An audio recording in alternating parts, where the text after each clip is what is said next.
तो चलें भाई, आज की क्लास का आगाज करते हैं हम। लास्ट क्लास में हमने क्या पढ़ा था? हमने टेबल्स पढ़ लिए थे, ठीक है।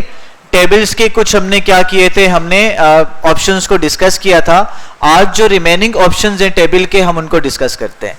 अब क्या करते हैं, सबसे पहले हम टेबल इंसर्ट कर लेते हैं, ठीक है। ये हमने कुछ ऑप्शन पढ़े थे, टेबल को किस तरह से इंसर्ट किया जाता है और किस तरह से बने बनाए टेबल आप बना सकते हैं और अपनी मर्जी के टेबल किस तरह से इंसर्ट करने हैं। ये सारी की सारी बातें प्रीवियस क्लास में हम डिटेल में डिस्कस कर चुके हैं। अब फर्स्ट करें कि ये मैंने टेबल ले लिया। जैसे ही आप टेबल ड्रॉ करोगे, ये तो आपने बना बनाया टेबल यहां से लिया ना। अब मैं यहां से इसको डिलीट करता हूं और यहां से आप अपनी मर्जी का टेबल भी ले सकते हैं। इंसर्ट पे आप जाएंगे और इंसर्ट टेबल पे जाके आपको जितनी रोज, जितने कॉलम्स चाहिए और जितनी रोज आपको चाहिए आप यहाँ पे लिखेंगे और ऑटोमेटिकली आपके पास वही टेबल बन के आ जाएगा। यहाँ पे रोज आप 200 भी ले सकते हो, 1000 भी ले सकते हो, 1500 भी ले सकते हो, जितनी आपकी रिक्वायरमेंट है, जितना आप डेटा पुट करना चाहते हो आप यहाँ पे इंसर्ट करवा सकते हो, ठीक है। तो फर्स्ट करते हैं कि मैंने जो इंसर्ट किया टेबल यहाँ पर कितना किया, लेट्स से ये मैंने टेबल क्या कर लिया, इंसर्ट कर लिया। अब देखिए जैसे ही टेबल के बाहर में क्लिक करता हूं तो मेरे पर टेबल के फॉर्मेटिंग के ऑप्शन नहीं आ रहे। मैंने कल बताया था जैसे टेबल के अंदर आप जाएंगे तो आपके पास दो मजीद एक्स्ट्रा टेब्स आ जाएंगे आपके पास। एक आएगा डिजाइन टेब, एक आएगा आपके पास लेआउट टेब। तो डिजाइन टेब भी हम पढ़ चुके थे सारे का सारा कि भाई आप जो भी यहां से स्टाइल देंगे अपने बॉर्डर को या अपने टेबल को, तो यहां से उस स्टाइल को आप चेंज कर सकते हो। हेडर रो नहीं रखनी, चेक हटा दो, रखनी है चेक लगा दो। फर्स्ट कॉलम नहीं रखना, चेक हटा दो, रखना है तो चेक लगा दो, ठीक है। देखें इस स्टाइल में फर्स्ट कॉलम नहीं आ रहा तो हम फर्स्ट कॉलम वाला स्टाइल लेते हैं। जैसे यहां से फर्स्ट कॉलम को हटा दूंगा तो गायब हो जाएगा, लगा दूंगा तो आ जाएगा। भाई समझ में आ रही है? तो डिफरेंट तरह की स्टाइलिंग आप यहां से क्या कर सकते हो, चेंज कर सकते हो। फिर शेडिंग करना है, किसी भी सेल में आप अपनी मर्जी की शेडिंग कोई करना चाह रहे हो तो यहां से कोई भी कलर आप यहां से ले सकते हो। और बॉर्डर स्टाइल देना चाह रहे हो, जो स्टाइल आपको देना है आप उस स्पेसिफिक सेल में वाला बॉर्डर स्टाइल आप यहां पर क्या करवा सकते हो, अप्लाई करवा सकते हो, ठीक है। पूरे अगर आपने क्या करना है, अगर आपने पूरे टेबल में बॉर्डर लगाने, यहां पे आपने क्लिक किया, ठीक है, और क्लिक करने के बाद आप यहां से ऑल बॉर्डर कर दोगे तो वो जो स्टाइल आपने चूज किया था वो सारे के सारे टेबल पर क्या हो जाएगा, अप्लाई हो जाएगा। तो ये तो कुछ पुरानी बातें थी जो हमने क्या की थी, लास्ट क्लास में डिस्कस की थी। और फिर लेआउट ग्रुप में हमने क्या किया था, लेआउट टेब में हमने टेबल ग्रुप देख लिया था, ड्रॉ देख लिया था, रोज एंड कॉलम को हमने पढ़ लिया था, मर्ज भी पढ़ लिया था, ऐसे ही। अब सेल साइज वाले कॉलम को आज हमने क्या करना है, पढ़ना है। अब फर्स्ट करें कि मैं यहाँ पर एक टेबल ड्रॉ करता हूं, इसको मैं यहाँ से हटा देता हूं, डिलीट टेबल करता हूं और यहां पर आने के बाद एक नया टेबल यहां से मैं ऐड कर लेता हूं। फर्स्ट करते हैं कि ये टेबल मैंने ऐड कर लिया। अच्छा देखें, अब यहां पर मैं कोई कंटेंट लिखता हूं। मिसाल के तौर पर मैंने लिख दिया, यहां पे लिख दिया नेम लिख दिया, यहां पर मैंने लिख दिया फादर नेम, ठीक है। यहां पर मैंने लिख दिया स्कूल नेम और यहां पर मैंने लिख दिया रोल नंबर, ठीक है। समझ आ रही है? जैसे मैं यहां पर ऑटो फिट वाले ऑप्शन पे आता हूं, पहले मैं क्या करता हूं, इसको मैं पूरे टेबल को सिलेक्ट करता हूं और ऑटो फिट वाले ऑप्शन में आके ऑटो फिट कंटेंट करता हूं। तो इससे क्या होगा, मेरे कॉलम में जितना कंटेंट होगा उसके लिहाज से रोज एंड कॉलम क्या हो जाएंगे, मेरे एडजस्ट हो जाएंगे। अब देखिए यहां पे नेम वाले ऑप्शन में मैं नीचे जाता हूं, नेम टाइप करता हूं, मैं लिखता हूं मोहम्मद जीशान मुगल, ठीक है। देख रहे हैं जितना मेरा कंटेंट होगा उसके लिहाज से मेरी विड्थ मेरे कॉलम की चेंज होती चली जाएगी। यहां तक समझ आ गई कि ऑटो फिट वाले जो ऑप्शन है मेरे पास, ऑटो फिट कंटेंट करेंगे तो इस तरह से आप अपने टेक्स्ट को जितना आपका कंटेंट होगा उस लिहाज से आपका टेबल एक्सपेंड होता चला जाएगा। अच्छा ऑटो फिट विंडो करेंगे तो क्या होगा, आपका जो पेज होगा उस पेज के अकॉर्डिंग क्या हो जाएगा, आपका टेबल रिसाइज हो जाएगा। समझ आ रही है? अगर ये A4 का साइज इतना होता है और लीगल का साइज इससे बड़ा है, लीगल वाले पेज का, तो लीगल के साइज के मुताबिक ये क्या हो जाएगा, आपका ये कॉलम, आपका ये टेबल क्या हो जाएगा, एडजस्ट हो जाएगा। समझ आ रही है? तीसरा ऑटो फिट में जो ऑप्शन आ रहा है वो आ रहा है फिक्स कॉलम विड्थ। अगर आप इसको क्या करते हो, इसको ऑन कर देते हो तो अब क्या होगा कि आप पूरे टेबल में जो विड्थ थी वही रहेगी। अब देखो यहां पर मैं एक कोई नया लिख रहा हूं, मिसाल के तौर पर यहां पे जैसे फादर नेम में लिखता हूं। अब देखिए मोहम्मद जीशान मुगल मैंने लिखा, अब ये आगे की तरफ नहीं जा रहा, मेरी विड्थ ऑटो एडजस्ट नहीं हो रही, मेरे कॉलम की विड्थ क्या होगी, ये फिक्स होगी। अब मैं जो कुछ यहां पर लिखूंगा वो बजाय आगे जाने के नई लाइन में आएगा। क्यों आएगा? क्योंकि मैंने क्या सिलेक्ट किया हुआ है, फिक्स कर दी है कॉलम की विड्थ को। तो कॉलम की विड्थ अब बढ़ेगी नहीं, बल्कि उसी में नीचे की तरफ ये इसकी हाइट बढ़ती चली जाएगी। भाई यहां तक बात समझ आ रही है? तो इस तरह से आप क्या कर सकते हैं, डिफरेंट ऑटो फिट वाले ऑप्शन को इस्तेमाल करके अपने काम में लेकर आ सकते हैं डिफरेंट सिचुएशन के लिहाज से। ठीक है, फिर उसके बाद देखें सेल साइज का ऑप्शन आ रहा है। आप किसी भी सेल में मौजूद हैं, आप उसके साइज को बढ़ाना चाह रहे हो। देखें ये वर्टिकल लाइन का मतलब क्या है, हाइट बढ़ जाएगी सेल की। हाइट को बढ़ाना चाह रहे हो, हाइट को कम करना चाह रहे हो, आप यहां से नंबर से कर सकते हो। यहां से आप विड्थ बढ़ाना चाह रहे हो तो यहां से सेल की विड्थ बढ़ जाएगी, यहां से नीचे से क्या हो जाएगी, कम हो जाएगी। तो अपने अकॉर्डिंग आप क्या कर सकते हो, अपने टेबल को सेल को रिसाइज कर सकते हो, या पूरे को सिलेक्ट करके आप क्या कर सकते हो, अपने टेबल की हाइट को बढ़ा सकते हो या तो कम कर सकते हो। ठीक है, और यहां से आप विड्थ को बढ़ाना चाहते हो तो यहां से आप विड्थ भी बढ़ा सकते हो। ठीक है, समझ आ रही है? एक सेल में मौजूद होगे तो एक सेल का साइज कम ज्यादा होगा, पूरे टेबल को सिलेक्ट करोगे पूरे टेबल का साइज क्या होगा, कम ज्यादा होगा। और पूरे टेबल को कम ज्यादा आप यहां से डायगोनली भी क्या कर सकते हो, कम ज्यादा छोटा बड़ा यहां से आप कर सकते हो रिसाइज। ठीक है, समझ आ रही है? अच्छा, उसके बाद क्या करते हैं, मैं इसको यहां से डिलीट करता हूं, और डिलीट करने के बाद डिलीट टेबल करने के बाद एक मैं नया टेबल लेता हूं, और नया टेबल लेने के बाद हम इसको थोड़ा सा एडजस्ट करते हैं। फिर अगेन लेआउट में जाता हूं, या 2 मिनट, इसको हम इंसर्ट पे जाते हैं और ड्रॉ टेबल करता हूं। ड्रॉ टेबल का फायदा क्या है, मैं अपनी मर्जी के रोज एंड कॉलम यहां पर इंसर्ट करवा सकता हूं। जैसे यहां पर मैं जाता हूं, मैंने पहला कॉलम इतना बना दिया, दूसरा मैंने विड्थ ये बना दी, तीसरा मैंने ये बना दिया, और चौथा मैंने ये बना दिया। ठीक है, और पांचवा मैंने ये बना दिया। ठीक है, अब यहां पे मैं रो बना देता हूं, एक रो मेरी ये आ गई, एक रो मेरी ये आ गई, एक रो मेरी ये आ गई। ठीक है, और एक रो मेरी ये आ गई। अच्छा देखें, अगला जो ऑप्शन है लिखा हुआ है डिस्ट्रीब्यूट रोज। डिस्ट्रीब्यूट रोज का मतलब क्या है कि जब आप अपने पूरे टेबल को सिलेक्ट करके, अब देखो ये अगेन ड्रॉ वाला ऑप्शन दे रहा है, इस ड्रॉ वाले ऑप्शन को आपने खत्म करना है। 2 ऑप्शन है, देखो मैं यहां से अब इसको सिलेक्ट नहीं कर पा रहा। अब सिलेक्ट करने के लिए क्या करना पड़ेगा, इस ड्रॉ वाले ऑप्शन को हटाना पड़ेगा। 2 तरीके हैं, या तो ड्रॉ टेबल पे जाके दोबारा क्लिक करो, ये क्या हो जाएगा, यहां से हट जाएगा। ठीक है, अब आप यहां से इसको सिलेक्ट कर सकते हो। ठीक है, या आप क्या करो, ये नहीं करना चाह रहे, यहां पे नहीं जा रहे, तो स्किप वाला बटन दबाओगे तो अगेन ये वाला ऑप्शन क्या हो जाएगा, आपकी कमांड ऑफ हो जाएगी। समझ आ गई बात? अब मैंने क्या किया, मेरे पूरे टेबल को मैंने सिलेक्ट कर लिया। जैसे टेबल को मैंने सिलेक्ट किया तो डिस्ट्रीब्यूट रो का ऑप्शन आ रहा है। डिस्ट्रीब्यूट रो से क्या होगा, आपके टेबल की जो रोज होंगी ना, उनकी विड्थ और हाइट एक जैसी हो जाएगी। क्या कहा, उनकी जो चौड़ाई होगी सारी रोज एक जैसे फॉर्मेट में आ जाएंगी। मैं इसको डिस्ट्रीब्यूट रो करता हूं, देखो सारे के सारे टेबल की क्या हो गई, रोज सारी उनका साइज एक जैसा हो गया।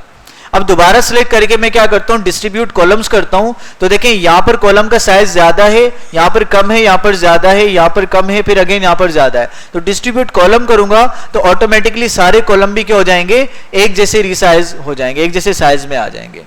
भाई बात समझ आ गई? तो रोज एंड कॉलम को इक्वल करने के लिए आप इसका इससे डिस्ट्रीब्यूट रोज एंड कॉलम से आप कर सकते हैं।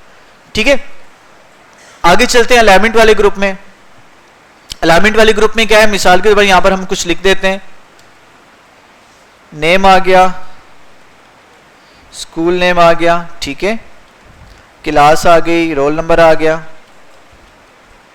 और उसके बाद सेंटर आ गया, एग्जामिनेशन,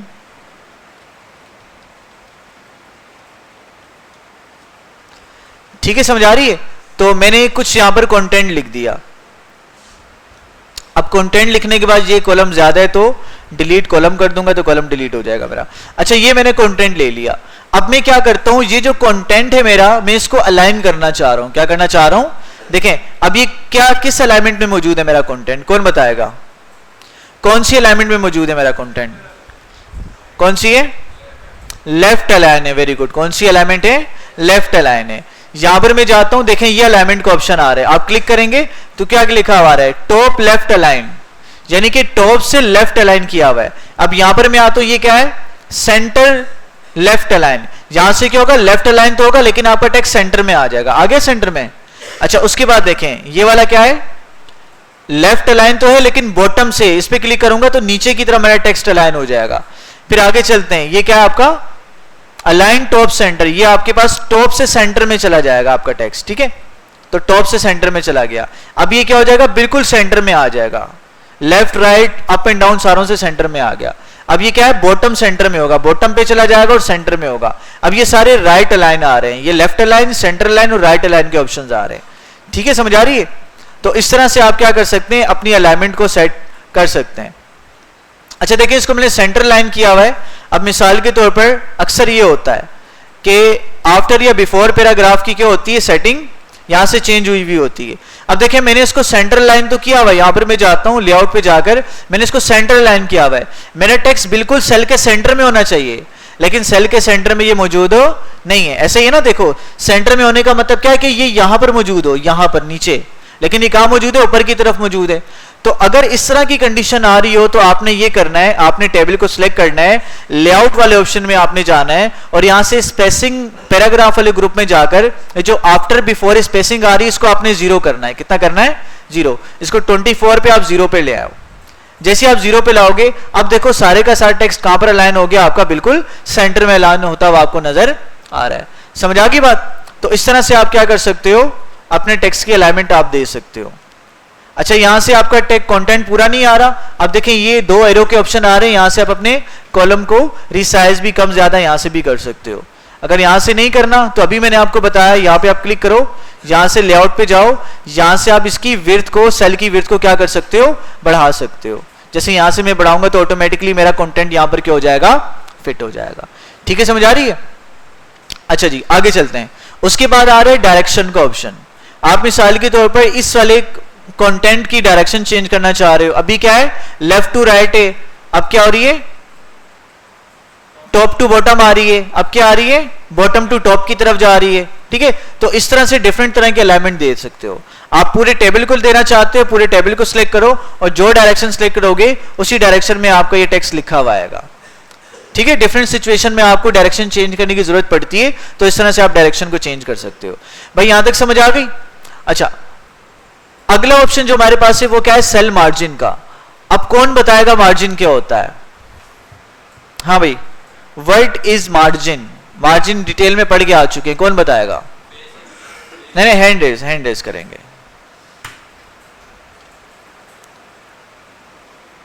बस 2 ही बताएंगे, पूरी क्लास में 2 ही बच्चे जिनको मार्जिन के बारे में पता है। हाँ भाई हीरो आप बताओ।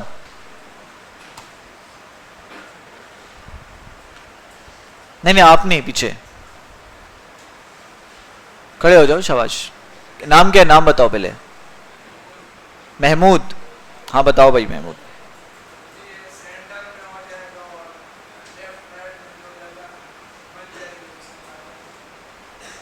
ठीक हो गया।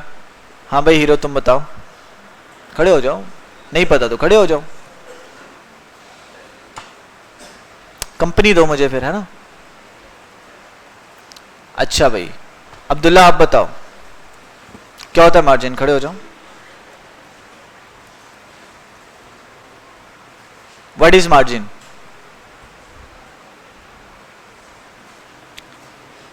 हाँ भाई हीरो लास्ट में, second last desk, yellow white cap, खड़े हो जाओ।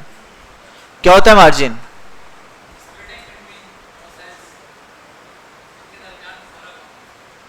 हाँ देखो, एक तो तरीकेकार ये है कि आप इंसर्शन पॉइंट को लेके जाओ, जो अंग्रेजी आ रही है उसको थोड़ा सा मुंह में टाफी रख के बोल दो, लेकिन वो समझाना भी है, फिर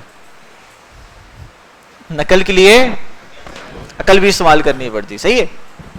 हाँ भाई आप बताओ खुबैब साहब।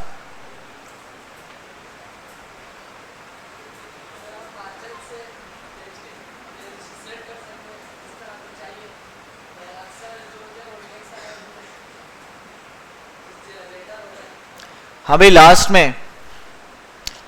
में सेकंड सेंटर वाला हीरो, लास्ट में, सबसे लास्ट में क्या होता है मार्जिन।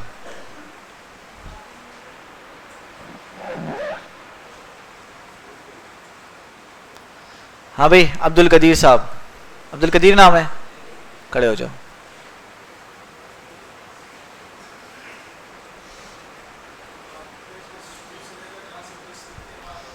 वेरी राइट, ठीक है। पेज के किनारे से लेकर, पेज की साइड से लेकर, पेज जहां से स्टार्ट हो रहा है वहां से लेकर जहां से टेक्स्ट लिखा जाता है वो एरिया, वो स्पेस क्या कहलाता है? मार्जिन कहलाता है, ठीक है। बैठ जाए भाई, चीजों को ज़हन में रखा करें और रिवीजन कर लिया करें, ठीक है। और टेस्ट बड़ा टफ होगा आप लोगों का सर्टिफिकेट के लिए। जो फेल हो गया सेकंड अटेम्प्ट नहीं मिलेगा, फिर सेकंड अटेम्प्ट मिलेगा नई क्लास के साथ जो कि 8 महीने के बाद आएगी, समझा रही है? उस वक्त तक फिर बैठे रहें और फिर सेकंड अटेम्प्ट भी ये होगा, पूरी फीस जमा कराओगे फिर सेकंड अटेम्प्ट मिलेगा, ठीक है। तो टेस्ट बड़ा खतरनाक होगा, बता रहा हूं, ये चीजें देखनी है आप लोगों ने। तो छोटी छोटी चीजों को ज़हन में रखें। आपका तो मैंने डिजाइन थ्योरी का भी टेस्ट नहीं लिया, रात वाली क्लास का डिजाइन थ्योरी भी उन्होंने एमसीक्यूज का टेस्ट दिया है, ठीक है।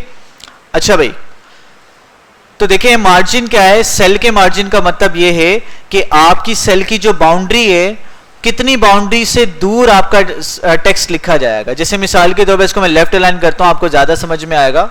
लेफ्ट सेंटर लाइन करता हूं। अब देखें यहां से मार्जिन क्या आ रहा है? कम आ रहा है। इस मार्जिन को बढ़ाना चाहता हूं या कम करना चाहता हूं, सेल मार्जिन पे मैं जाऊंगा और यहां से देखें लेफ्ट का कुछ ना कुछ मार्जिन है। अगर लेफ्ट के मार्जिन को मैं बढ़ाना चाहता हूं तो मैं जैसे बढ़ा के मैं ओके करूंगा, लेफ्ट साइड से देखो ये टेक्स्ट मेरा थोड़ा आगे की तरफ आ गया, सही है। इसी तरह से लेफ्ट राइट टॉप बॉटम में मार्जिन को क्या कर सकता हूं? यहां से इंक्रीज डिक्रीज करवा सकता हूं। लेकिन अगर आप ये चाह रहे हो कि भाई मेरे पास सेल के दरमियान मार्जिन क्रिएट हो जाए, देखो एक सेल आपका ये रहा, एक सेल ये रहा, एक सेल ये रहा, एक सेल ये रहा, तो जब सेल के दरमियान मार्जिन क्रिएट करोगे तो क्या होगा? जब एक सेल मुकम्मल होगा उसके दरमियान एक थोड़ा सा गैप आएगा, फिर दूसरा सेल स्टार्ट होगा, फिर थोड़ा सा गैप आएगा, फिर तीसरा सेल स्टार्ट होगा।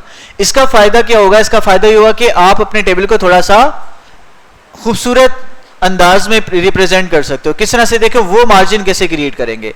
सेल मार्जिन पे आप आओगे और यहां पर लिखा हुआ है allow spacing between the cell.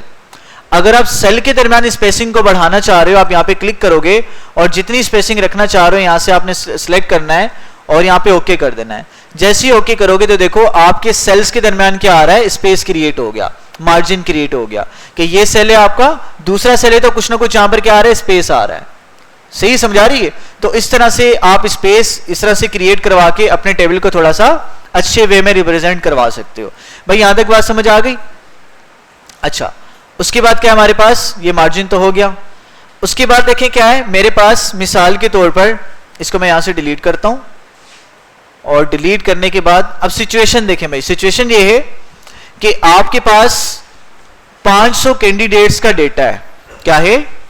500 candidates का डेटा। किस तरह से? आपके पास नेम आ रहा है, फादर नेम आ रहा है, स्कूल नेम आ रहा है, रोल नंबर आ रहा है और उनका एग्जामिनेशन सेंटर आ रहा है मिसाल के तौर पर। अब एक पेज पे कितनी एंट्रीज आएंगी? मिसाल के तौर पर 40 आ जाएंगी, है ना। लेकिन अगले पेज पे एंट्री को लिखने के लिए मुझे क्या करना पड़ेगा? मुझे फिर शुरू में एक लाइन लिखनी पड़ेगी, नेम वाला कॉलम कौन सा है, ठीक है, रोल नंबर वाला कौन सा है, एग्जामिनेशन सेंटर वाला कौन सा है, स्कूल वाला कौन सा है, फादर नेम वाला कौन सा है। तो मुझे हर पेज पे, अगर मेरा वो जो सा डेटा था अगर 100 पेजेस पे जा रहा है तो मुझे हर पेज के टॉप पे क्या लिखना पड़ेगा? वो पहली लाइन को रिपीट करवाना पड़ेगा कि भाई ये नेम लिखे हुए हैं, ये फादर नेम लिखा हुआ है, ये रोल नंबर लिखा हुआ है, ये एग्जामिनेशन सेंटर लिखा हुआ है, ताकि पढ़ने वाले के लिए क्या हो जाए? आसानी हो जाए। तो इस चीज के लिए, रिपीटेटिव काम से बचने के लिए हम क्या करते हैं? एक ऑप्शन का इस्तेमाल करते हैं, या इसको आसानी से करने के लिए हम क्या करेंगे वो देखते हैं। तो इसके लिए हमने क्या करना पड़ेगा? हमें एक टेबल इंसर्ट करना पड़ेगा। टेबल में जाते हैं, इंसर्ट टेबल पे जाते हैं और यहां से लिखते हैं कि भाई मुझे 6 कॉलम चाहिए और मुझे एक काम करो, आप 500 रोज दे दो, 500 रोज आ जाए। जैसे मैं इस पर क्लिक करूंगा तो 6 मेरे पास क्या आ गए? कॉलम आ गए और 500 क्या आ गए? रोज आ गए। अब देखिए ये कितने पेजेस पर डेटा आ रहा है? मेरा 11 पेजेस पर ये डेटा आ रहा है। अब मुझे क्या करना है? नेम लिखना है, फिर मैंने क्या लिख दिया? फादर नेम लिख दिया,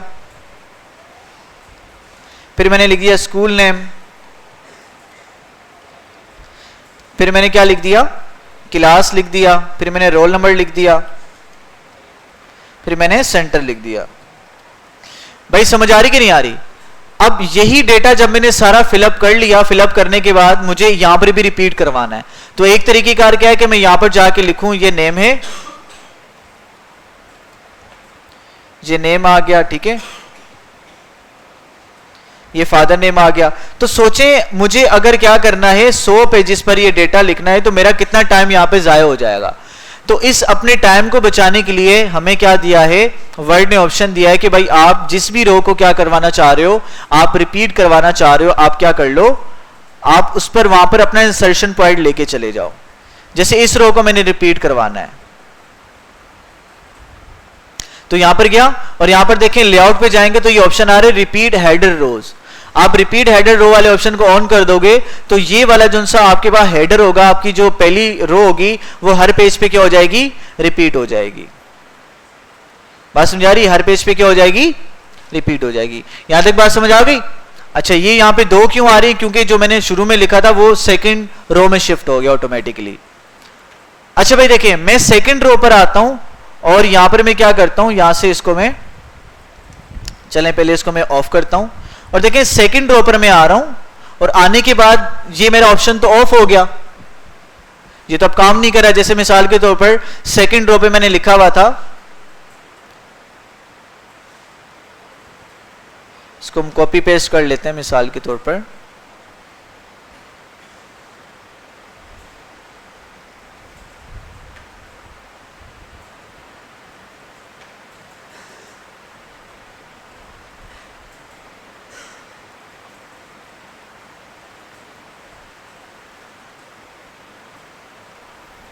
ठीक है, अब मैं यहां पे क्लिक करता हूं और क्लिक करने के बाद अगेन देख रहा हूं मेरा तो ये ऑन ही नहीं हो रहा ऑप्शन। समझ आ रही है? तो देखो इस ऑप्शन का नाम क्या है, रिपीट हेडर रो। ये सिर्फ हेडर, जो हेडिंग होती है सबसे ऊपर लिखी जाती है, हेड क्या होता है, सबसे ऊपर होता है। ये हेडर वाली रो को क्या करेगा, सिर्फ और सिर्फ रिपीट करेगा, सेकंड थर्ड रो को ये रिपीट नहीं करेगा। ठीक है, तो आपने क्या करना है, कोशिश करना है जिसको रिपीट करना है उस वहां पर आप क्लिक करें तो पहली रो को ये सिर्फ और सिर्फ रिपीट करवाएगा। ठीक है, तो आप रिपीट पे क्लिक कर देंगे तो हर पेज पे क्या हो जाएगा, आपका ये मौजूद होगा। हटा देंगे तो हर पेज से रिपीटिशन क्या हो जाएगी, खत्म हो जाएगी। क्लिक करेंगे तो आ जाएगी, यहां से रिमूव करेंगे तो खत्म हो जाएगी। समझ आ गई बात? तो हेडर को आप इस तरह से रिपीट करवा सकते हो। अब एक काम करते हैं, इस टेबल को हम डिलीट करते हैं और डिलीट करने के बाद एक नया टेबल यहां पर लेते हैं। ये लेट्स से हमने एक नया टेबल ले लिया और ये नया टेबल लेने के बाद इस पर मैंने कोई कंटेंट लिख दिया, डेज आ गए, मंथ आ गए, ठीक है, और आवर्स आ गए, ठीक है, सेकंड आ गए। ठीक है, लेट्स से ये हमने यहां पर कुछ ना कुछ डेटा यहां पर हमने पुट कर दिया। देखिए नीचे आने के लिए डाउन एरो वाला बटन दबाएंगे, ठीक है, एंटर दबाएंगे तो वो उसी सेल के अंदर नई लाइन पे आ जाएगा। साइड पे जाने के लिए लेफ्ट राइट वाला बटन इस्तेमाल कर लेंगे या टैब का इस्तेमाल कर लेंगे।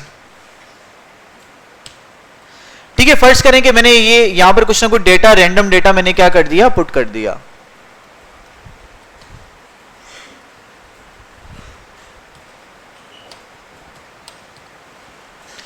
ठीक है, समझ आ गई?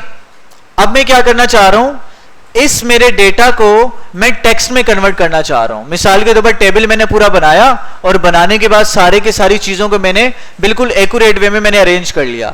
अब मैं चाहता हूं जब मैं डॉक्यूमेंट को प्रिंट करूं तो प्रिंट में ये टेबल नजर ना आए, प्रिंट में टेबल नजर ना आए। तो फिर मैं क्या करूंगा, यहां पे जाऊंगा, कन्वर्ट टू टेक्स्ट पे जाऊंगा और जाने के बाद यहां से मैं क्या कर दूंगा, इसको सेपरेट कर दूंगा। अब आपसे पूछेगा कि भाई आप अपने टेबल को या जो टेक्स्ट मौजूद है आपके टेबल में किस तरह से सेपरेट करना चाह रहे हो। भाई देखो, पहले वाला कॉलम क्या है, दूसरे वाले से अलग है, दूसरे वाला क्या है, तीसरे वाले से अलग है, तीसरे वाला क्या है, चौथे वाले से क्या है, अलग है। तो इन कॉलम्स को आप अलग कैसे करना चाहते हो, टैब के थ्रू करना चाह रहे हो, कॉमा के थ्रू करना चाह रहे हो, या किसी और सिंबल के जरिए से करना चाह रहे हो। अगर आप टैब के थ्रू करके आप क्या करोगे, ओके करोगे, तो आप देखोगे कि हर आपके टेक्स्ट के बाद जो फासला होगा वो क्या होगा, एक टैब का फासला होगा। समझ आ रही है? अगर कोमा के जरिए से आप क्या करोगे, अलग करोगे, तो हर उसके बाद क्या होगा, एक कोमा का फासला होगा। स्पेस के थ्रू करोगे, हर दूसरे लफ्ज के बाद क्या होगा, एक स्पेस का फासला होगा। समझ आ रही कि नहीं आ रही? तो चेक करते हैं क्या वाकई ये बात दुरुस्त है। हमने टैब के थ्रू अलग किया था। शो एंड हाइड पे जाते हैं तो आप देखें हर टेक्स्ट के बाद आपको क्या नजर आ रहा है, एक एरो नजर आ रहा है, और एरो किसको जाहिर करता है, टैब को जाहिर करता है। ठीक है, समझ आ गई यहां तक बात? तो इस तरह से आप क्या कर सकते हो, अपने टेबल को टेक्स्ट में कन्वर्ट कर सकते हो। जब आप प्रिंट प्रीव्यू में जाकर देखोगे तो ये आपके पास यहाँ पर टेबल आपको नजर नहीं आएगा। भाई क्लियर होगी बात? तो इस तरह से आप टेबल को क्या कर सकते हो, अपने टेक्स्ट में कन्वर्ट कर सकते हो। फिर हम दोबारा जाते हैं अपने टेबल पर, लेआउट पे जाते हैं और यहां पर देखिए मेरे पास क्या आ रहा है, एक ऑप्शन आ रहा है फार्मूले का। अब मिसाल के तौर पर मैंने क्या किया है, बहुत सारे लोगों का मैंने यहाँ पर लेट से मैंने अमाउंट को टोटल करना है। अब बहुत सारी एंट्रीज आ रही हैं, पूरी एक रो कॉलम भरा हुआ है नंबर से, उस नंबर को मैंने ऐड करना है। एक तरीका तो ये कि कैलकुलेटर लेके मैं शुरू हो जाऊं और देखूं इसको प्लस करने पर क्या आंसर आ रहा है, और जो आंसर आ रहा है नीचे जाके मैं लिख दूं। या दूसरा तरीका क्या है, वर्ड में आप फार्मूला भी लगा सकते हो। आप यहां पर गए और आपने क्या किया, यहां पे क्लिक किया, क्लिक करने के बाद आप यहां पे फार्मूले में चले गए। ठीक है, फार्मूले में जाने के बाद देखो क्या लिखा हुआ आ रहा है, इक्वल सम अबव, इक्वल लिखा हुआ है, फिर फार्मूला आपका लिखा हुआ है, ब्रैकेट के अंदर लिखा हुआ है कि भाई इस सेल से ऊपर जितने भी सेल्स आ रहे हैं उनको क्या कर दो, सम कर दो, ऐड कर दो। आप जैसे यहां पर क्लिक करते हो और ओके करते हो तो सारे के सारे नंबर क्या हो जाते हैं, उस सेल से ऊपर वाले प्लस हो जाते हैं। ठीक है, अब मैं कहता हूं कि भाई इस सेल से ऊपर जितने भी नंबर आपके पास आ रहे हैं इनको क्या कर दो, आप मल्टीप्लाई कर दो। तो आप अगेन फॉर्मूले पे आप जाओ, यहां पर सम की जगह लिख दो आप प्रोडक्ट, क्या लिख दो, प्रोडक्ट। बड़ी छोटी एबीसी लिखो, कोई इशू की बात नहीं, एक्सेप्ट कर लेता। ठीक है, जैसे ओके करोगे तो ये सारे के सारों को क्या कर देगा, प्रोडक्ट कर देगा। 2 2 जा 4 और 4 2 जा 8। ठीक है, इसी तरह से अगर मिसाल के तौर पर आपने इन तीनों को क्या करना है, मल्टीप्लाई करवाना है रोज वाली फॉर्म में, तो क्या लिखोगे, फार्मूले पे आप जाओगे और यहां पे क्या लिखोगे, देखो ऑटोमेटिकली उसने सजेस्ट कर दिया कि भाई इसको आप सम करना चाहते हो, क्या करना चाहते हो, यानी कि लेफ्ट साइड वाली वैल्यूज को क्या करना चाह रहे हो, सम करना चाह रहे हो तो सम कर दो, अगर आप मल्टीप्लाई करवाना चाह रहे हो तो क्या कर दो, प्रोडक्ट कर दो। जी इस तरह से नहीं होगा क्योंकि इसमें इतने ज्यादा ऑप्शंस आपके पास नहीं है ना। ठीक है, बाकी हम फार्मूले देखेंगे वहां पर, मजीद डिटेल में फार्मूलों को हम डिटेल में पढ़ेंगे, कहां पर, एक्सेल में पढ़ेंगे। यहां तक समझ आ गया? यानी कि बेसिक फार्मूले आपने लगाने तो आप इस तरह से फार्मूलों का इस्तेमाल यहां पर कर सकते हो। फिर आगे चलते हैं, एक ऑप्शन हमारे पास रह गया, सॉर्ट का ऑप्शन रह गया। क्या रह गया, सॉर्टिंग का ऑप्शन रह गया। तो मैं क्या करता हूं, यहां पे पहले तो ये बताएं कि सॉर्ट का मतलब क्या होता है, सॉर्ट किसे कहते हैं, कौन बताएगा, व्हाट इज सॉर्टिंग? मैंने क्या कहा है थोड़ी देर पहले, बोलना, हैंड रेज करना है, हैंड रेज करना है। हाँ भाई हीरो, आप बताओ सॉर्टिंग का मतलब क्या होता है, सॉर्ट वाले ऑप्शन का मतलब क्या होता है? तरतीब से। अच्छा, तरतीब कितनी तरह की होती है, हमने पढ़ा था ना, उसका नाम बताओ। चलो बैठो आप, लास्ट में भाई आप बताओ, वलीद, तरतीब कितनी तरह की होती है? हमने सॉर्टिंग के ऑप्शन पढ़े थे ना, कितनी तरह के ऑप्शन पढ़े थे सॉर्टिंग में? 2 तरह के। वेरी गुड, बैठो। हाँ भाई आप बताओ, ब्लू केप, कितनी तरह की सॉर्टिंग के ऑप्शन पढ़े थे, कौन कौन से पढ़े थे? हाँ भाई नाम बताओ ऑप्शंस के, कितनी तरह का सॉर्ट था? हाँ हीरो तुम बताओ, अब्दुल्ला के साथ कौन कौन सा? हाँ भाई कौन कौन सा? खड़े हो जाओ, खड़े हो जाओ।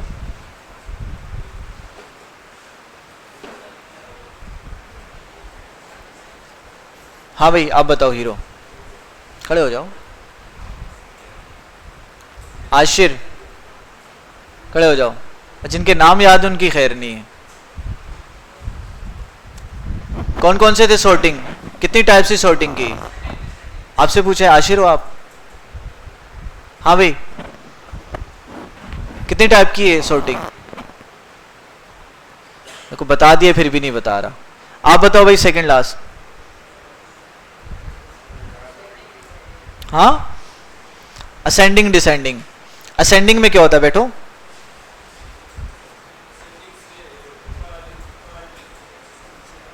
ऊपर वाली प्रोसेस से नीचे आते हैं, यानी कि 10वें माले से नीचे आऊंगा तो असेंडिंग होगा। हाँ भाई, डिसेंडिंग का मतलब क्या होता है? ठीक है भाई, ठीक है। हाँ भाई हीरो तुम बताओ, डिसेंडिंग का मतलब क्या होता है? ठीक है, समझ आ रही है? तो भाई सॉर्टिंग की दो टाइप्स होती हैं, एक होता है असेंडिंग, एक होता है डिसेंडिंग। डिसेंडिंग याद कर लो, असेंडिंग याद हो जाएगा। ठीक है, डिसेंडिंग का मतलब होता है डिक्रीजिंग ऑर्डर, यानी कि कोई भी चीज डिक्रीज हो रही। कोई भी चीज डिक्रीज कब होती है? जब वो इंक्रीज यानी कि टॉप लेवल पे मौजूद होती है। टॉप पे मौजूद है तभी तो निचले लेवल पर आएगी ना। ठीक है, एक क्वांटिटी बिग क्वांटिटी में कोई चीज मौजूद है तभी तो वो डिक्रीज होगी। तो बड़े से जब छोटे की तरफ आओगे तो ये आपका डिसेंडिंग ऑर्डर कहलाएगा, और जब छोटे से बड़े की तरफ जाओगे तो क्या कहलाएगा? असेंडिंग ऑर्डर कहलाएगा। ठीक है, असेंडिंग का मतलब इंक्रीज होना। बैठ जाओ भाई। तो अब इस सॉर्ट वाले ऑप्शन से आप क्या कर सकते हो? अपने कॉलम को तरतीब दे सकते हो, चाहे टेक्स्ट हो, चाहे नंबर हो, चाहे कुछ भी चीज हो, तो आप क्या कर सकते हो? उसको तरतीब दे सकते हो। जैसे मिसाल के तौर पर देखें, मैं यहां पे क्लिक करता हूं, यहां पूरे टेबल को सिलेक्ट कर लो और यहां पर जाओ सॉर्ट वाले ऑप्शन पे। जैसे ही आप जाओगे तो आपके पास यहां पर ऑप्शन आ रहा होगा कि भाई सॉर्ट किस तरह से करना चाह रहे हो आप। जैसे मैं कहता हूं कि भाई यहां पे क्या सिलेक्ट हुआ हुआ है, पहले ये देखिएगा। अब देखिए यहां पे सिलेक्ट क्या हुआ है? डेज सिलेक्ट हुआ हुआ है। क्या सिलेक्ट हुआ हुआ है?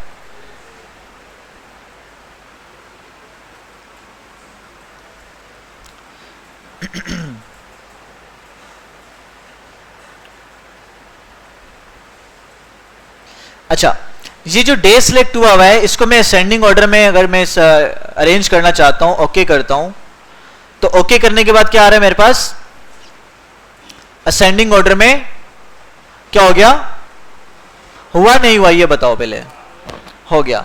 अच्छा, दोबारा मैं सॉर्ट पे जाता हूं और यहां से देखो आप कॉलम वाइज भी क्या कर सकते हो? उसको अरेंज कर सकते हो। देखो यहां पर मैं जाता हूं और मैं यहां पर देखो पहला कॉलम मेरे पास क्या आ रहा है? डेज वाला आ रहा है, दूसरा क्या आ रहा है? मंथ वाला आ रहा है, तीसरा क्या आ रहा है? ऑर्स वाला आ रहा है, चौथा क्या आ रहा है? सेकंड वाला आ रहा है। तो डेज वाले कॉलम को मैं क्या करता हूं? मिसाल के तौर पर मैं कहता हूं भाई नंबर, इसमें नंबर को आप क्या कर दो? डिसेंडिंग ऑर्डर में चेंज कर दो। फिर मैं नीचे जाता हूं, मैं कहता हूं कि भाई मेरे पास मंथ वाले कॉलम को आप क्या करो? यहां पर नंबर को आप असेंडिंग में चेंज कर दो। फिर मैं कहता हूं कि भाई आर वाले कॉलम में आप इन नंबर्स को आप लेट्स से डिसेंडिंग में चेंज कर दो। और जैसे ही मैं ओके करता हूं, सारी की सारी तरतीब को क्या करेगा? जो मैंने यहां पर इसको कंडीशन दी थी वो उसके मुताबिक क्या कर देगा? अरेंज करके आपको दे देगा। समझ आ गई बात? अच्छा, समटाइम ये होता है कि यहां से मैं इसको हटा देता हूं और हटाने के बाद कोई नंबर लिख लेता हूं। यहां पर लेट्स से मैंने लिख दिया 12 लिख दिया, यहां पर मैं 15 लिख देता हूं, और यहां पर मैं 18 लिख देता हूं, और यहां पर मैं 10 लिख देता हूं। अब मैं क्या करता हूं? इसको सिलेक्ट करता हूं और सॉर्ट के ऑप्शन पे जाता हूं और यहां पर मैं इसको क्या करता हूं? लेट्स से इसको मैं 12 सिलेक्ट करता हूं, इसको मैं हटा देता हूं, यहां से नन पे जाते हैं और इसको हटा दिया। ठीक है, और मैं इसको डिसेंडिंग ऑर्डर में करना चाहता हूं और ओके करता हूं। अब क्या कह रहा है? अब देखो ये इसको डिसेंड नहीं कर रहा। एरर क्या दे रहे? देखो मेन चीज है कि कोई एरर आपके पास आ जाता है तो आप उसको पढ़ें, वो कहना क्या चाह रहा है आपसे। ये नहीं कि बगैर पढ़े ओके करके उसके ऑप्शन को चेंज करके देखा हो रहा है कि नहीं हो रहा। पहले पढ़ो क्या कह रहा है। देखो क्या कह रहा है? The entry is not valid for sorting. जो एंट्री आपने सिलेक्ट की हुई है ये वैलिड नहीं है। किसके लिए? इस चीज को सॉर्ट करने के लिए। प्लीज टाइप और select another entry from the list. आप लिस्ट में से क्या करें? दूसरी एंट्री को सिलेक्ट कर लें। ठीक है, तो या टाइप कर लें। आपने ओके किया और यहां पे लिस्ट में आप गए, देखो यहां पर अब कॉलम बने हुए आ रहे हैं 1 2 3 4। अब देखो कॉलम 1 पे पहले मैंने लिखा हुआ था डेज, तो वहां पर कॉलम 1 का नेम लिखा हुआ आ रहा था, डे लिखा हुआ आ रहा था, उसमें और लिखा हुआ था दूसरे में, तो यहां पर आर्स लिखा हुआ आ रहा था। इसी तरह से अब मैंने कोई नाम नहीं दिया हुआ, मैंने कहा है कि भाई आप क्या करो? नंबर को सॉर्ट कर दो। ठीक है, नंबर को मैंने सॉर्ट करना है और यहां पे मैं कहता हूं कॉलम 1 में नंबर को असेंडिंग ऑर्डर में सॉर्ट कर दो। ठीक है, और यहां पे कॉलम 2 में क्या कर दो? इनको डिसेंडिंग में कर दो, और कॉलम 4 में 3 में क्या कर दो? आप इनको अगेन असेंडिंग में कर दो। ओके करता हूं तो अब देखो इसने क्या कर दिया? इजीली इसको असेंडिंग डिसेंडिंग में कन्वर्ट कर दिया। समझ आ गई बात? तो इस तरह से आप क्या कर सकते हो? सॉर्टिंग के ऑप्शन को यूज कर सकते हो। अच्छा भाई, इस तरह से क्या हुआ? हमारे पूरे का पूरा टेबल वाले ऑप्शंस को हमने क्या कर लिया? बड़ा डिटेल में पढ़ लिया कि भाई डिफरेंट ऑप्शंस को आपने किस तरह से अपने यूज के अकॉर्डिंग क्या करना है? इस्तेमाल करना है। भाई टेबल के ऑप्शन में कोई मसला? चलें आगे, कोई इशू की बात नहीं है। अच्छा जी, चलें। सेल के दरमियान में सेल्स के दरमियान फासला, उसके लिए आप क्या करोगे, यहां पर मार्जिन में जाओगे, सेल मार्जिन में जाओगे और यहां पर अलाउ स्पेसिंग बिटवीन सेल्स को आप ओके करोगे और जितना स्पेस देना चाहते हैं यहां से सिलेक्ट करके आप ओके कर दोगे। ठीक है, तो सेल्स के दरमियान क्या आ जाएगा, आपका मार्जिन क्रिएट हो जाएगा। सही है, समझ आ गई बात? तो इस तरह से आप मार्जिन क्रिएट कर सकते हो सेल्स के दरमियान। चलें आगे। तो हमारा भाई इंसर्ट टैब में टेबल्स वाला ऑप्शन हमने क्या कर लिया, खत्म कर लिया। देखिए ऑप्शन एक नजर आ रहा था लेकिन कितनी ज्यादा उसमें डेप्थ थी। ठीक है, फिर आगे चलते हैं, देखते हैं कि भाई हमने किस तरह से पिक्चर को इंसर्ट करना है। अब पिक्चर को इंसर्ट करने वाला कोई इशू की बात तो है नहीं, कैनवा में आप पढ़ के आ चुके हो, सारी की सारी चीजें करके आ चुके हो, बस सरसरी से इसको देखते हैं, ये आपको मेरे ख्याल में इजीली समझ आ जाएगा। ये पूरा इलिस्ट्रेशन वाला ग्रुप तो आपको इजीली समझ आ जाएगा। पिक्चर्स पे जाते हैं और दिस डिवाइस, दो ऑप्शन आपके पास आ रहे हैं। पहला जो ऑप्शन आ रहा है वो दिस डिवाइस का आ रहा है, यानी कि इस कंप्यूटर से आप कोई तस्वीर ले सकते हो। दूसरा ऑप्शन आ रहा है ऑनलाइन पिक्चर का, कि ऑनलाइन कोई पिक्चर आप ले सकते हो। अगर आपका इंटरनेट मौजूद है तो ऑनलाइन पिक्चर पे क्लिक करोगे, पहले वाले पे क्लिक कर दो ऑप्शन पे, इमेज सर्च पर जाकर, और डिफरेंट तरह की कैटेगरीज आपके पास आ रही हैं। ठीक है, किसी भी कैटेगरी में जाके आप क्या कर सकते हो, कोई भी इमेज आप यहां से ले सकते हो। ठीक है भाई, भूख तो नहीं लग रही ना आप लोगों को? चलें फिर ये ले लेते हैं। ठीक है, तो अगर इंटरनेट आपको लगा होगा, थोड़ी सी डाउनलोडिंग आपकी यहां पर टाइम लेगा और वो पिक्चर आपकी यहां पर क्या हो जाएगी, इंसर्ट हो जाएगी।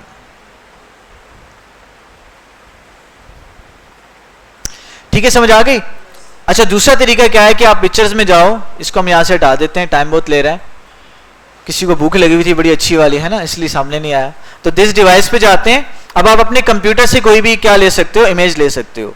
तो हम एक काम करते हैं, हम डाउनलोड्स में जाते हैं, क्योंकि बहुत सारी हमने डाउनलोड्स में डाउनलोड की होंगी चीजें। तो यहां से हम क्या करते हैं, कोई भी इमेज ले लेते हैं। मिसाल के तौर पर मैंने ये इमेज ले ली। ठीक है, ये इमेज लेने के बाद जैसे मैं इसको ओके करता हूं तो देखिए मेरी इमेज यहां पर आ गई। ठीक है, जैसी इमेज आ गई तो देखिए इसके हैंडल्स के जरिए से मैं अपनी इमेज को क्या कर सकता हूं, रिसाइज कर सकता हूं। साइज कम ज्यादा यहां से मैं कर सकता हूं। अगर देखें डायगोनल पॉइंट से क्या करोगे, डायगोनल पॉइंट से अपनी इमेज को रिसाइज करोगे तो उसकी लेंथ, उसकी विड्थ और हाइट ऑटोमेटिकली एडजस्ट हो जाएगी। समझ आ रही है? अगर हॉरिजॉन्टल पॉइंट से क्या करोगे, आप इसको रिसाइज करोगे तो क्या होगा, इसकी लेंथ में इंक्रीज आएगा, यानी कि इसकी विड्थ में इंक्रीज आएगा। अगर वर्टिकल वे में करोगे तो क्या होगा, इसकी हाइट में क्या आएगा, इंक्रीज आएगा। समझ आ रही है? अब आप नोट करोगे, जैसे ही आप इमेज को आपने ऑन किया, लगाया, इंसर्ट किया, इंसर्ट करने के बाद आपकी इमेज मूव नहीं हो रही। क्या नहीं हो रही, मूव नहीं हो रही। अब इसको मूव करवाने के लिए आपने क्या करना है, ये यहां पर आपके पास रैप टेक्स्ट का ऑप्शन आ रहा है। ठीक है, पहला तो देखो पोजीशन से आप इसकी पोजीशन चेंज कर सकते हो। आप पोजीशन में गए और देखो आपने कॉर्नर पे लेके जाना, आप कॉर्नर पे लेके चले गए। आप इधर लेके आना चाहते हो, अब यहां लेके चले गए। आप पेज के बॉटम पे लेके जाना चाहते हो, आपकी इमेज पेज के बॉटम पे चली जाएगी। ठीक है, तो डिफरेंट तरह की पोजीशन है, जहां पर आप रखना चाहो, सेंटर में रखना चाहो, सेंटर में आप ले आओ, आपके पेज के सेंटर में आ जाएगी। लेकिन अगर मैंने क्या करना है, अपनी मर्जी से कहीं पर लेकर जाना है।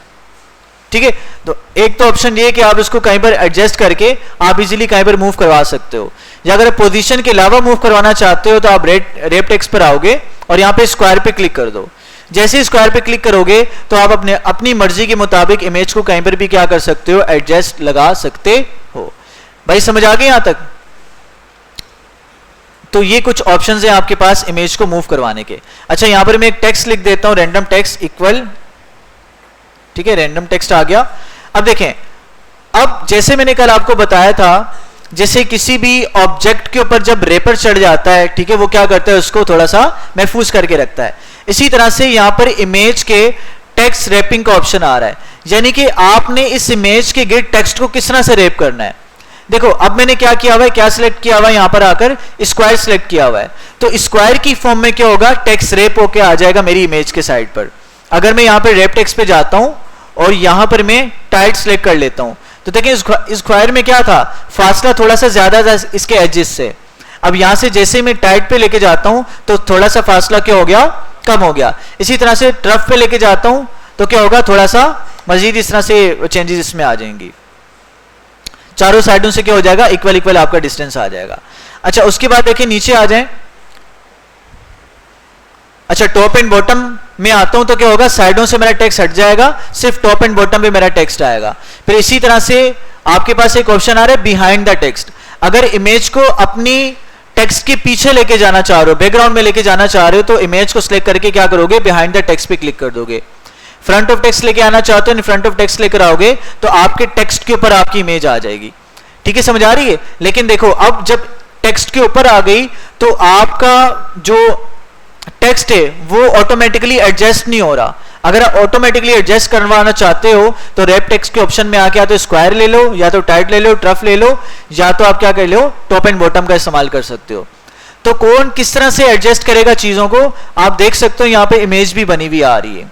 तो इस तरह से आपका टेक्स्ट आपके ऑब्जेक्ट में क्या हो जाएगा, एडजस्ट हो जाएगा। भाई यहां तक समझ आ गई। अच्छा, मूव विद ऑब्जेक्ट भी कर सकते हो। आप जहां जहां आपका टेक्स्ट मूव होगा वहां वहां आपकी ऑब्जेक्ट मूव होता चला जाएगा। या फिक्स पोजीशन करोगे तो आपकी पोजीशन क्या रहेगी, इमेज की फिक्स रहेगी। यहां तक समझ आ गई। अच्छा, उसके बाद देखें, अगर आप किसी भी इमेज का क्या करवाना चाह रहे हो, आप लेट्स से बैकग्राउंड रिमूव करवाना चाह रहे हो। क्या रिमूव करवाना चाह रहे हो, बैकग्राउंड। तो आप उस इमेज को आप क्लिक करो, सिलेक्ट करो, सिलेक्ट करने के बाद रिमूव बैकग्राउंड पे चले जाओ। जैसे रिमूव बैकग्राउंड पे जाओगे तो जो एरिया पिंक होगा वो सारे का सारा आपकी इमेज से क्या हो जाएगा, हट जाएगा, रिमूव हो जाएगा। अब मिसाल के तौर पर आप इस बच्चे को लाना चाह रहे हो तो देखो यहां पर कुछ ऑप्शन आ रहा है, मार्क एरिया टू कीप, यानी कि वो एरिया जो आप रखना चाहते हो, महफूज रखना चाहते हो। ठीक है, तो आप उस पर क्लिक करोगे तो जहां जहां पे इस एरिया को आप मार्क करोगे वो सारे का सारा एरिया क्या हो जाएगा, आपका आपके बैकग्राउंड पर रिमूव नहीं होगा। ठीक है,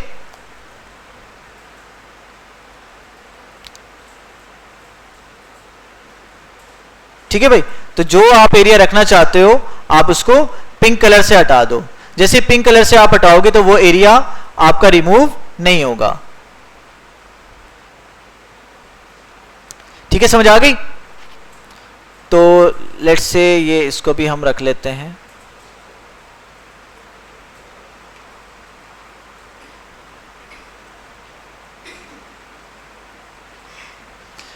ठीक है, समझ आ गई। और यहां से मैं जैसे ही कीप चेंजेस करूंगा तो जो पिंक एरिया था वो सारे का सारा क्या हो जाएगा, वाटर मार्क से हट जाएगा, बैकग्राउंड से रिमूव हो जाएगा। देख रहे हैं। तो इस तरह भी आप क्या कर सकते हो, अपने बैकग्राउंड को रिमूव कर सकते हो। अब चूंकि कम्प्लेक्स थोड़ी सी पिक्चर थी तो इसके बैकग्राउंड को रिमूव करने में इसलिए क्या हो रहा था, थोड़ा सा मुश्किल पेश आ रही थी, वरना बिल्कुल इजीली बैकग्राउंड को रिमूव कर देता है। अच्छा, फिर करेक्शन के ऑप्शन पे जाते हैं हम। ठीक है, बैक जाकर हम डिस्कार्ड चेंजेस करते हैं, हमारी इमेज वापस आ गई। उसके बाद करेक्शन में जाकर आप क्या कर सकते हो, अपनी इमेज को ब्राइटनेस उसकी बढ़ा सकते हो, कंट्रास्ट बढ़ा सकते हो, सैचुरेशन बढ़ा सकते हो, जो भी आप करना चाहो आप कलर करेक्शन कर सकते हो। ठीक है, देखें किस तरह से आपके कलर्स चेंज हो रहे हैं, शार्पनेस चेंज हो रही है, ब्राइटनेस चेंज हो रही है, डार्कनेस चेंज हो रही है, कंट्रास्ट चेंज हो रहा है। तो डिफरेंट तरह से आप क्या कर सकते हो, अपनी इमेज के कलर को एडजस्ट अपने अकॉर्डिंग कर सकते हो। समझ आ गई बात। अच्छा, आगे चलें। फिर कलर वाले ऑप्शन में आओगे, अपनी इमेज को कोई एक कलर आप दे सकते हो। देखिए यहां पर ब्लैक एंड व्हाइट आ गया, ये आपके पास थोड़ा सा ग्रे स्केल आ गया, सैचुरेशन आ गई। तो अपने अकॉर्डिंग जो भी आपको कलर यहाँ पर अच्छा लग रहा है, कलर करेक्शन अच्छी लग रही है, यहां से सिलेक्ट करके आप उसको यूज कर सकते हो। अगर आपने सेम कलर में लेके जाना है, यूनिक कलर में लेके जाना है, तो यहां से एक अलग अलग कलर में भी आप अपनी इमेज को लेकर के जा सकते हो। मोर वेरिएंट्स चाहिए तो जिस तरह का कलर आपको चाहिए यहां से सिलेक्ट करके अपनी इमेज को उस कलर में आप लेकर जा सकते हो। भाई समझ आ गई बात। अच्छा, आगे चलते हैं। उसके बाद आ रहे हैं आर्टिस्टिक इफेक्ट्स। आर्टिस्टिक, देखें नाम से जाहिर है, आर्टिस्टिक किससे निकला है, आर्ट से निकला है। आर्ट कौन बनाता है, एक आर्टिस्ट बनाता है। तो आर्टिस्ट क्या करता है, कलर का, ड्राइंग कलर का इस्तेमाल कर होता है, पेंटिंग कलर का इस्तेमाल कर रहा होता है। तो इन इफेक्ट से क्या होगा, आपकी इमेज पर ऐसा इफेक्ट लग जाएगा, ऐसा लगेगा किसी आर्टिस्ट ने क्या किया हुआ है, इसको बनाया हुआ है पेंटिंग के जरिए से। डिफरेंट तरह के इफेक्ट्स आ रहे हैं, आपको जो सूट करता है कंडीशन के लिहाज से आप क्या कर सकते हो, उसको वहां पर अप्लाई करवा सकते हो। ठीक है, देखिए ये ब्लर वाला ऑप्शन आ रहा है, तो आपको कोई इमेज ब्लर करवानी होगी तो आप ब्लर वाले ऑप्शन पर आकर आप उसको ब्लर भी करवा सकते हो। ठीक है, समझ आ गई बात। तो डिफरेंट तरह के ऑप्शन है, आप इस्तेमाल कर सकते हो। अच्छा, उसके बाद देखें हमारे पास जो ऑप्शन आ रहा है ये हमने देख लिया। उसके बाद ऑप्शन आ रहा है हमारे पास, अच्छा नीचे जाएंगे ना आप, आर्टिस्टिक इफेक्ट ऑप्शन पे जाएंगे तो यहां से आप अपने इफेक्ट की इंटेंसिटी को कम ज्यादा कर सकते हो। देखो ये ज्यादा हो गया, ये कम हो गया, ज्यादा हो गया, कम हो गया। तो इसकी इंटेंसिटी को कम ज्यादा भी इफेक्ट की कर सकते हो। फिर आगे चलते हैं, ये कौन सा ऑप्शन आ रहा है, चेंज पिक्चर का ऑप्शन आ रहा है कि आप अपनी पिक्चर को चेंज भी कर सकते हो। मिसाल के तौर पर चेंज ऑप्शन पे जैसे क्लिक करता हूं तो मुझे ऑप्शन देता है दो तरह के। एक कहता है कि भाई जो चेंज पिक्चर करना चाहते हो, नई पिक्चर कहां से लाना चाह रहे हो, अगर अपने कंप्यूटर से लाना चाह रहे हो तो चेंज दिस डिवाइस पे क्लिक करोगे और यहां से आपने जो भी इमेज रखनी है, लेकर आनी है, आप उसको सिलेक्ट कर सकते हो। ठीक है, जैसे मिसाल के तौर पर हम ये इमेज ले लेते हैं। जैसे वो इमेज ली, देखें उसने क्या किया, पहले वाली इमेज को रिप्लेस करके नई इमेज आपकी आ गई। ठीक है, फिर आगे चलते हैं, नेक्स्ट क्या है, फ्रॉम ऑनलाइन सोर्स, किसी ऑनलाइन सोर्स से आप यहां से निकाल सकते हो, चेंज करवा सकते हो। अब नीचे देखें, नीचे वाला जो ऑप्शन है वो कौन सा ऑप्शन आ रहा है, रीसेट पिक्चर का ऑप्शन आ रहा है। अगर इसके ऑप्शंस में जाके आप रीसेट पिक्चर करोगे तो आपकी पिक्चर पे जितने भी इफेक्ट लगे हुए होंगे वो सारे के सारे क्या हो जाएंगे, रीसेट हो जाएंगे। देखें ओरिजिनल पिक्चर मेरी वापस आ गई। अच्छा, दूसरा मेरे पास क्या है कि यहां पर रीसेट पिक्चर साइज पे जाऊंगा तो मेरे पास जो साइज होगा मेरी पिक्चर का ओरिजिनल, वही साइज मेरी पिक्चर का वापस आ जाएगा। ठीक है, जैसे आपके सामने मैंने साइज इसका कम किया था, जैसे ही रीसाइज साइज पे मैं जाता हूं, रीसेट पिक्चर साइज पे जाता हूं तो मेरी पिक्चर का साइज क्या हो जाएगा, ओरिजिनल वाला साइज मेरे पास आ जाएगा। भाई यहां तक समझ आ गई? तो इस तरह से आप क्या कर सकते हो, अपनी पिक्चर को डिफरेंट तरह से एडजस्ट कर सकते हो। फिर ये छोटे से ऑप्शन है, इसको भी देख लेते हैं जल्दी से, पिक्चर स्टाइल को देख लेते हैं, बाकी इंशाल्लाह कल देख लेंगे। देखें ये पिक्चर स्टाइल्स आ रहे हैं, अपनी पिक्चर को कोई भी स्टाइल दे सकते हो। आपने फ्रेम लगाना है, आपने सर्कल में लेकर जाना है, आपने बॉर्डर्स देने हैं, जिस भी तरह का आपने इफेक्ट लगाना है, आपने फ्रेम लगाना है, आप यहाँ पे क्या कर सकते हो, स्टाइल दे सकते हो। ठीक है, फिर यहाँ पर जैसे ये आगे जाते हैं, मजीद ऑप्शंस आ रहे हैं। पिक्चर बॉर्डर पे जाते हो, अपने पिक्चर का बॉर्डर आप चेंज कर सकते हो, जो भी रखना चाहते हो। इफेक्ट लगाना चाहते हो, कोई भी इफेक्ट आप लगा सकते हो। ठीक है, और यहाँ पे ग्लो देना चाहते हो, कोई किसी भी कलर का आप ग्लो दे सकते हो। लेआउट चेंज करना चाहते हो, किसी भी लेआउट में अपनी पिक्चर को लेकर आ सकते हो। ठीक है, समझ आ रही है? तो डिफरेंट तरह से आप क्या कर सकते हो, अपनी पिक्चर को लेकर के जा सकते हो। भाई समझ आ गई? तो ये कुछ ऑप्शंस थे हमारी पिक्चर के साथ हैंडल करने के। बाकी हम क्या करते हैं, नेक्स्ट क्लास में देखते हैं। अब मुझे बता दें कोई मसला है सारे के सारी क्लास में जो आज हमने डिस्कस की, किसी ऑप्शन में मसला आ रहा है, कुछ समझ नहीं आया है तो पूछ लें भाई। किसी भी ऑप्शन में कोई मसला आ रहा है तो भाई पूछ सकते हैं। करेक्शन के अंदर आपके पास ऑप्शन जो आ रहा है वो आप ब्राइटनेस या कंट्रास्ट चेंज कर सकते हो। देखो पीछे की तरफ आओगे तो कंट्रास्ट ज्यादा हो जाएगा, आगे की तरफ जाओगे तो ब्राइटनेस ज्यादा हो जाएगी। और पिक्चर की शार्पनेस बढ़ा सकते हो। ठीक है, उसको सॉफ्ट कर सकते हो, उसको ब्राइट कर सकते हो। ठीक है, या कंट्रास्ट कम ज्यादा कर सकते हो। बोलो, जोर से बोलो। कंप्रेस पिक्चर से क्या होता है ये हम पढ़ेंगे भाई, आगे पढ़ेंगे। ठीक है, ऑप्शन आ रहा है आप लोगों के पास?